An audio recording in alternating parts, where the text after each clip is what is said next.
কোরআনটা রিসিভ করতে যে বিশ্বনবীর কত কষ্ট হয়েছে, এই কোরআনকে আল্লাহ বলেছেন এটা কাউলান সাকিলা, very heavy and weighty word, এটা অনেক ওজনওয়ালা কথা।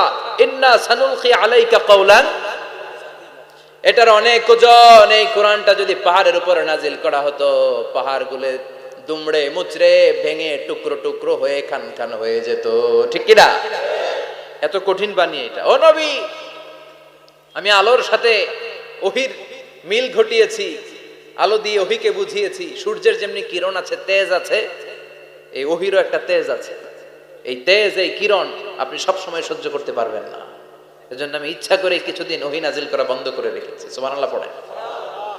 ইচ্ছে করে আমি নাজিল করি নাই। সব সময় নাজিল হলে আপনার ভালো লাগতো না। বুখারীর বর্ণনা, মা আয়েশা বলতেন, শীতের রাতে, কনকনে মাঘ মাসের শীতের রাতে যখন বিশ্বনবীর উপর কোরআনের আয়াত নাজিল হতো, বিশ্বনবী ঘেমে ঘেমে একাকার হয়ে যেতেন। হাত্তা লা ইয়াতাফাসসাদু জাবিনুহু আরাকান, বিশ্বনবীর দাড়ি আর থুতনি বেয়ে ঝরঝর করে পানি পড়তো। আমরা কম্বল গায়ে দিয়ে থাকি আর বিশ্বনবী ঘামে। সুবহানাল্লাহ কইবেন না? এটা কাউলান সাকিলা, অনেক ওজনওয়ালা কথা। আবার বিশ্বনবী যখন ওটের উপরে বসে থাকা অবস্থায় কোরআনের আয়াত নাজিল হতো, ওটের বুকটা মুহূর্তের মধ্যে বালুর মধ্যে, জমিনের মধ্যে লেগে যেত। ঘোড়ায় চড়া অবস্থায় বিশ্বনবীর কাছে যখন কোরআন নাজিল হতো, ঘোড়ার পা গুলো মরুভূমির বালুতে দেবে যেত। মাঝে মাঝে বিশ্বনবী সাহাবাদের রানের উপরে, পায়ের উপরে মাথা দিয়ে শুয়ে পড়তেন, ক্লান্ত শ্রান্ত। যায়েদ বিন হারেসা, বিশ্বনবীর পালক পুত্র, তার পায়ের উপরে মাথা রেখে বিশ্বনবী একবার কথা বলতে বলতে ঘুমিয়ে পড়লেন। ঘন্টাখানিক ঘুমালেন।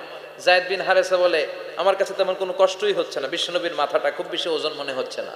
ঘন্টাখানিক পর বিশ্বনবীর চোখ খুললেন, আর খোলা মাত্রই ওনার উপর ওহী কোরআনের আয়াত নাজিল করতে শুরু করলো। কে? যায়েদ বিন হারেসা বলে, যখনই কোরআনের আয়াত নাজিল হতে শুরু করলো, আমার মনে হচ্ছে বিশ্বনবীর মাথাটা 50-60 কেজি ওজন বেড়ে গিয়েছে। বিশ্বনবীর মাথার ওজনে আমার পায়ের রান ফেটে যাবে, আমার পায়ের হাড্ডি ফেটে যাবে, আমার পাটা ভেঙে খান খান হয়ে যাবে মনে হচ্ছিল। তার মানে কোরআনের আয়াত যখন নাজিল হয়, বিশ্বনবীর উপর একটা প্রেসার আছে না নাই?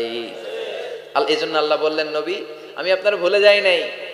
কাফেররা যেমনি আপনারে গালি দেয় যে আমি আপনারে ভুলে গিয়েছি, আপনার উপর আমি অসন্তুষ্ট, নেভার, অসম্ভব। আমি আপনার উপর কখনো অসন্তুষ্ট নই, বরং আমি ইচ্ছা করি আপনার উপর থেকে প্রেসার কমিয়ে দেওয়ার জন্য কয়েকদিন ইচ্ছা করে আপনারে ছুটিতে রাখছি। সুবহানাল্লাহ পড়েন, যাতে করে আবার এনার্জি গায়ে নেওয়ার পরে নতুন করে কোরআনের আয়াত রিসিভ করার জন্য আপনি সক্ষম হন। চিল্লায় পড়তে হবে আল্লাহু আকবার।